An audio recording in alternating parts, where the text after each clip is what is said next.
बनी कोई Hindi academy channel पर आपका स्वागत है। मैं आपके लिए मोस्ट इंपोर्टेंट क्वेश्चन लेके आई हूँ। प्लीज़ दोस्तों आप मेरे चैनल को सब्सक्राइब कीजिए, वीडियो को लाइक कीजिए, दोस्तों के साथ शेयर कीजिए।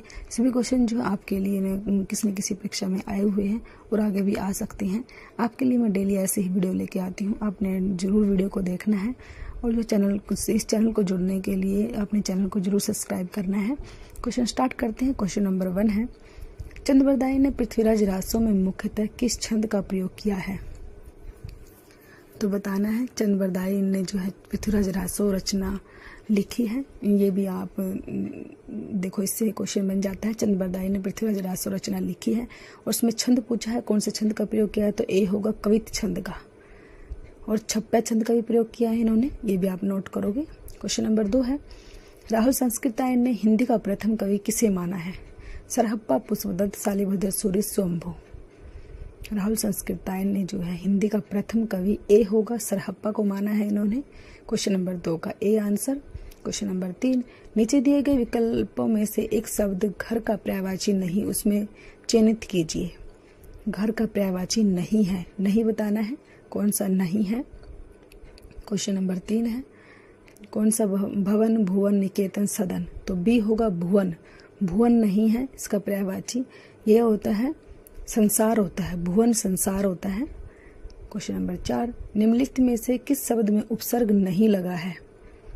उपसर्ग नहीं लगा है, उपसर्ग हमेशा आगे लगते हैं, तो कौन सा शब्द है जिसमें उपसर्ग नहीं लगा है? तो डी होगा दर्शन। दर्शन में उपसर्ग नहीं लगा है, ठीक है। इन तीनों में लगे हैं, ए बी सी में तीनों में उपसर्ग लगे हैं, लेकिन दर्शन में नहीं लगा। क्वेश्चन नंबर 5, निम्नलिखित में से कौन सा तद्भव शब्द है? तद्भव कौन सा है वो बताना है। चाम, धर्म, पर्ण या विष्णु? तद्भव बताना है कौन सा है, तो ए होगा चाम। चाम जो है तद्भव है। चर्म का बना है चाम। क्वेश्चन नंबर 6, मोक्ष की इच्छा रखने वाला क्या कहलाता है?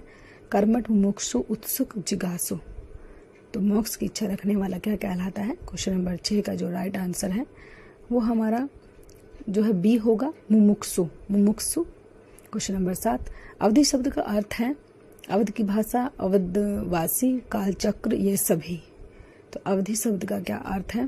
क्वेश्चन नंबर 7 ए होगा अवध की भाषा, अवध की भाषा। क्वेश्चन नंबर 8, गुरुमुखी किस भाषा की लिपि है? बंगला, मणिपुरी, पंजाबी, गुजराती। तो गुरुमुखी बतानी है किस भाषा की लिपि है। क्वेश्चन नंबर 8 है हमारा, तो सी होगा पंजाबी। हिंदी की जो है देवनागरी है। क्वेश्चन नंबर 9, हिमगिरी के उत्तुंग शिखर पर बैठ शिला की शीतल छाह, ये पंक्ति किस काव्य रचना की है? पंक्तियां पूछी जाती है पेपर में, तो आपने पंक्ति भी जरूर ध्यान रखनी है। रचना का नाम बताना है, किस रचना में से ये पंक्ति ली गई है? तो बी होगा कामयानी। कामयानी में से ये पंक्ति ली गई है, आप इसको अच्छे से याद रखोगे। कामयानी में से ली गई है ये पंक्ति। रस्मरति, गुंजन, साकेत, ये भी जो है रचनाएं हैं, ये भी आप ध्यान रखोगे। क्वेश्चन नंबर 10, श्याम जल से पौधे सींच रहा है वाक्य में शुद्ध रूप होगा। शुद्ध रूप बताना है, इसमें से कौन सा होगा? ए, बी, सी या डी?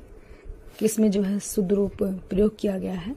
सी होगा, श्याम पौधे सींच रहा है, ये इसका शुद्ध वाक्य बनेगा। क्वेश्चन नंबर 11, कल्पवास का अर्थ होता है कुछ समय के लिए गृह त्याग, तपस्या करना, एकांत स्थान में जाना, स्वास्थ्य लाभ के लिए कहीं रहना। तो कल्पवास का अर्थ क्या होता है? ऐसे अर्थ पूछा जाता है आप लोगों से, तो आप बताना है। क्वेश्चन नंबर 11 ए होगा, कुछ समय के लिए गृह त्याग।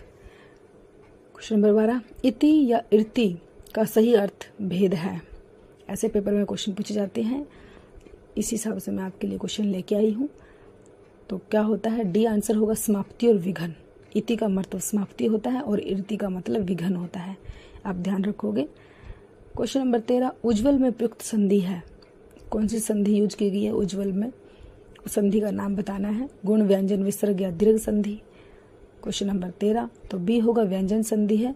उज्ज्वल में जो है व्यंजन संधि है, इसको उत प्लस ज्वल बन जाएगा, ये आप इसको भी ध्यान रखोगे, उत प्लस ज्वल बनेगा। क्वेश्चन नंबर 14, हिंदी साहित्य में महाप्राण किस कवि के लिए प्रयुक्त होता है? महाप्राण किस कवि को कहा जाता है? तुलसीदास, निराला, जयशंकर प्रसाद, सूरदास। तो बताना है महाप्राण किस कवि को कहा जाता है। बी होगा निराला। निराला कवि को जो है महाप्राण कवि कहा जाता है। मोस्ट इंपॉर्टेंट क्वेश्चन है, महाप्राण जो निराला जी को कहा जाता है, ये आप अच्छे से याद रखोगे। क्वेश्चन नंबर 15 है, मिलन का मत नाम लो मैं विरह में चीर हूँ, यह पंक्ति किस रचनाकार की है। मोस्ट इंपॉर्टेंट पंक्ति, पेपर में बार बार आती है ये पंक्ति। किसने लिखी है, महादेवी वर्मा, मीरा भाई, मनु भंडारी, सुधा कुमारी चौहान। तो किसकी है ये पंक्तियां, उसका नाम बताना है। क्वेश्चन नंबर 15 ए होगा महादेवी वर्मा। महादेवी वर्मा ने लिखी है ये पंक्तियां, ये ध्यान रखोगे आप। क्वेश्चन नंबर 16 दिए हुए में से कौन सा विकल्प घड़ियां गिनने का अर्थ दर्शाता है। घड़ियां गिनना कौन सा अर्थ दर्शाता है, ए, बी, सी या डी। क्वेश्चन नंबर 16 हमारा घड़ियां गिनना। ए होगा बहुत बेचैनी से इंतजार करना। बहुत बेचैनी से इंतजार करना होता है घड़ियां गिनना। क्वेश्चन नंबर 17 घाट घाट का पानी पीना लोकोक्ति का सही अर्थ है। अनेक क्षेत्रों का अनुभव, जीवन में स्थिरता का अभाव, धर धर भटकना, परोपकार के लिए यहाँ वहाँ घूमना। घाट घाट का पानी पीना लोकोक्ति, इस लोकोक्ति का अर्थ भी पूछे जाते हैं आपसे। तो एक होगा, ए आंसर होगा अनेक क्षेत्रों का अनुभव होना। अनेक क्षेत्रों का अनुभव होना, घाट घाट का पानी पीना। क्वेश्चन नंबर 18 अतंत में कौन सा उपसर्ग है। उपसर्ग बताना है कौन सा आया हुआ है, अतंत के अंतर्गत उपसर्ग कौन सा आया है। क्वेश्चन नंबर 18 तो बी होगा अति। अति से आया है इसके अंदर। क्वेश्चन नंबर 19 श है कौन सा व्यंजन कहलाते हैं। ये चारों व्यंजन इनका नाम है, इनको क्या कहा जाता है वो बताना है। मोस्ट इंपोर्टेंट है, ऐसे आपसे व्यंजन जो पूछे जाते हैं पेपर में, ऐसे ही क्वेश्चन दिए जाते हैं। तो डी होगा उसम संघर्षी व्यंजन है। ये उसम और संघर्षी व्यंजन है, ये आप ध्यान रखोगे। उसम भी है और संघर्षी भी है। क्वेश्चन नंबर 20 निम्नलिखित में से कौन सी बोली पश्चिमी हिंदी की नहीं है। पश्चिमी हिंदी के अंतर्गत कौन सी नहीं आती वो बतानी है। क्वेश्चन नंबर 20 जो डी जो है अवधि जो है पश्चिमी हिंदी के अंतर्गत नहीं आती है। ब्रजभाषा बुंदेली खड़ी बोली आती है, अवधि नहीं आती। डी अवधि नहीं आती, ये आप ध्यान रखोगे। 3 आती हैं ये, लेकिन अवधि नहीं आती है। क्वेश्चन नंबर 21 शुद्धगढ़ी किसकी भाषा है।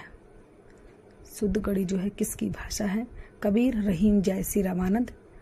जो है किसने जो है, ए होगा कबीरदास ने शुद्धगढ़ी भाषा का प्रयोग किया है। क्वेश्चन नंबर 22 थोड़ा सा दूध गर्म कर दो, इस वाक्य में विशेषण का कौन सा भेद है। गुणवाचक, निश्चित संख्यावाचक, सार्वनामिक, अनिश्चित परिमाण वाचक। तो क्वेश्चन नंबर 22 जो है इसे बताना है कौन सा विशेषण का प्रयोग किया गया है। तो डी होगा अनिश्चित। क्वेश्चन नंबर 23 यदि ए या आ के बाद ई या ई आए तो दोनों मिलकर ए हो जाता है, यह स्वर संधि कहलाती है। तो कौन सी स्वर संधि कहलाती है ये, ए, बी, सी या डी। तो बताना है कौन सी स्वर संधि कहलाती है। तो सी होगा गुण स्वर संधि। क्वेश्चन नंबर 24 संविधान की 8वीं अनुसूची में कौन सी भाषा शामिल नहीं है। बोडो, मैथिली, भोजपुरी, डोगरी। क्वेश्चन नंबर 24 संविधान की 8वीं अनुसूची में कौन सी भाषा शामिल नहीं है। तो सी होगा भोजपुरी। भोजपुरी नहीं है शामिल 8वीं अनुसूची में। 22 भाषाएं शामिल है, लेकिन भोजपुरी उसमें से नहीं है। क्वेश्चन नंबर 25 पवन शब्द में कौन सी संधि है। संधि बतानी है, गुण संधि, यण संधि, अयादि संधि, वृद्धि संधि। तो सी होगा अयादि संधि है। पवन में जो है अयादि संधि है, पौ प्लस अन ऐसे बनेगा ये ध्यान रखोगे आप। क्वेश्चन नंबर 26 आघात का विलोम शब्द है। प्रघात, संघात, बलघात, प्रतिघात।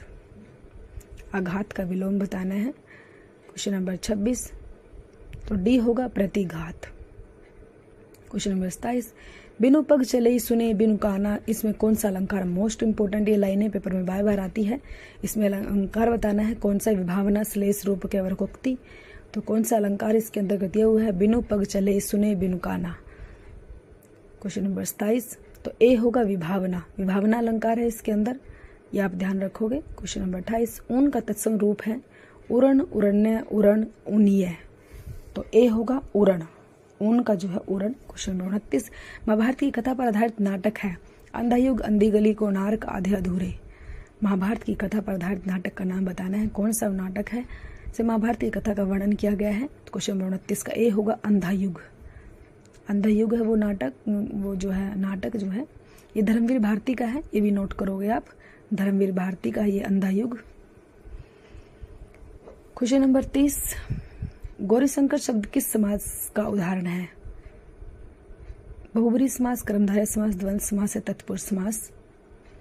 क्वेश्चन नंबर 30 जो है गौरीशंकर किस समास का उदाहरण है? तो सी होगा द्वंद्व समास। क्वेश्चन नंबर 31, नागरी लिपि को दक्षिण में क्या कहा जाता है? नंदी नागरी, पहाड़ी नागरी, दक्षिण नागरी या पर्वत नागरी? नागरी लिपि को दक्षिण में क्या कहा जाता है? क्वेश्चन नंबर 31 है हमारा, ये बताना है। तो ए होगा नंदी नागरी, नंदी नागरी कहा जाता है। क्वेश्चन नंबर 32, राम ने सुरेश के साथ मित्रता का निर्वाह किया, इसमें भाववाचक संज्ञा है। राम सुरेश निर्वाह मित्रता, तो भाववाचक संज्ञा बतानी है, कौन सी है इसके अंतर्गत? डी होगा मित्रता। मित्रता जो है वो भाववाचक संज्ञा है। क्वेश्चन नंबर 33, जब कर्ता एक क्रिया समाप्त करके दूसरी क्रिया में संलग्न होता है तो पहली क्रिया क्या कहलाती है? सहायक क्रिया, नामबोधक क्रिया, इच्छाबोधक क्रिया या पूर्वकालिक क्रिया?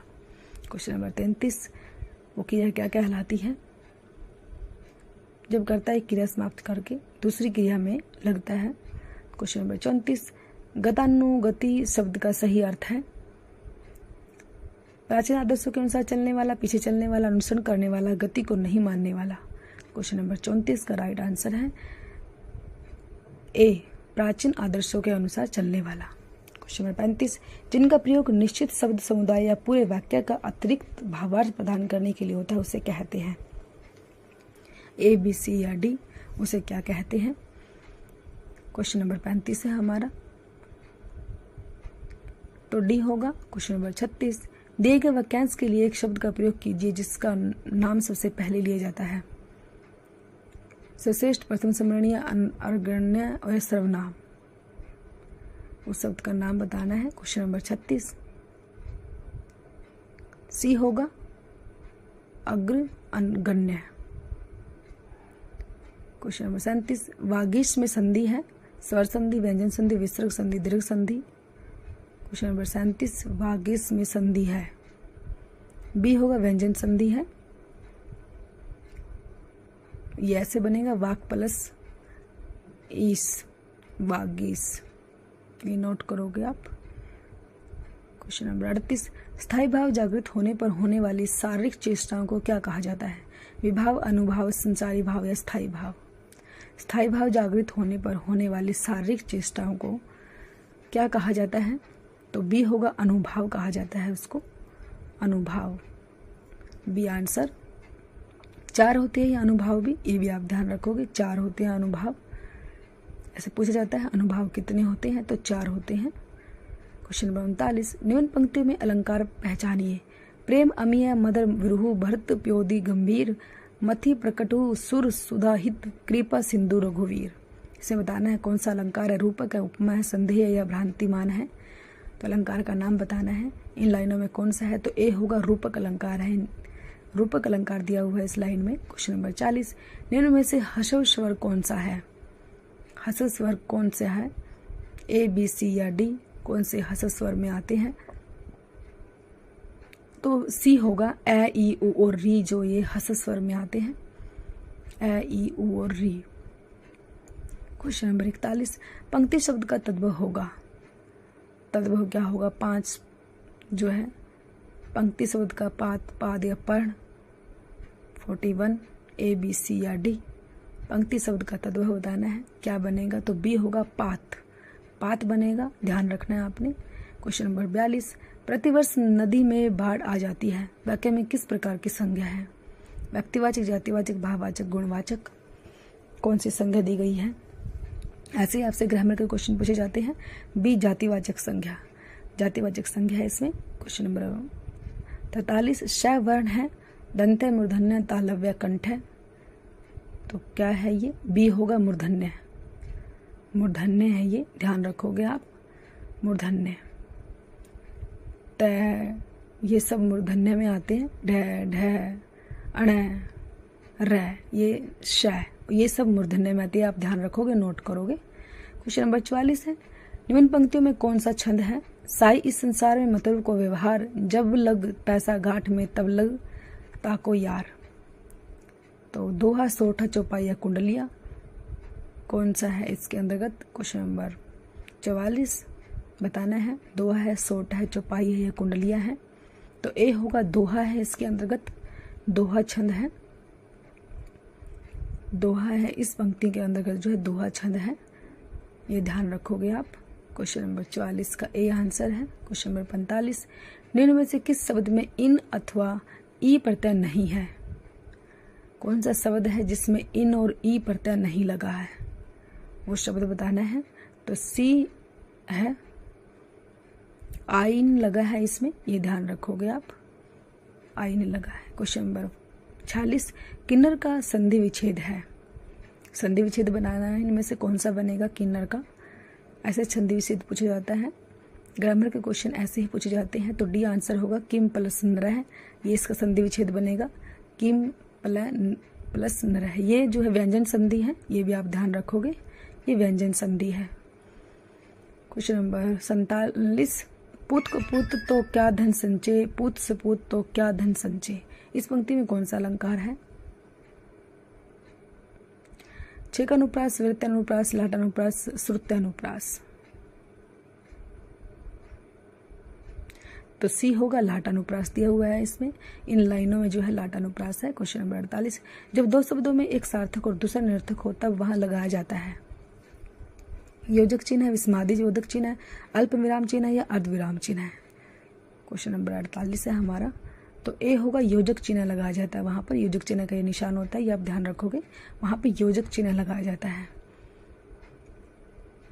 क्वेश्चन नंबर 49, अशोक के फूल काव्य संग्रह के रचनाकार हैं। कुबेरनाथ राय, गुलाब राय, रामचंद्र शुक्ल, हजारी प्रसाद द्विवेदी। अशोक के फूल काव्य संग्रह मोस्ट इंपोर्टेंट है, ये काव्य संग्रह किसका है, राइटर का नाम बताना है। तो डी होगा, हजारी प्रसाद द्विवेदी का है। क्वेश्चन नंबर 50, हिंदी की आदि जननी किसे कहा जाता है? पाली, प्राकृत, अपभ्रंश या संस्कृत। क्वेश्चन नंबर 50, हिंदी की आदि जननी किसे कहा जाता है? क्वेश्चन नंबर 50 का राइट आंसर डी होगा, संस्कृत को। तो प्लीज़ दोस्तों, अगर आपको वीडियो अच्छी लगती है तो वीडियो को जो है सब्सक्राइब कीजिए चैनल को। Thanks for watching.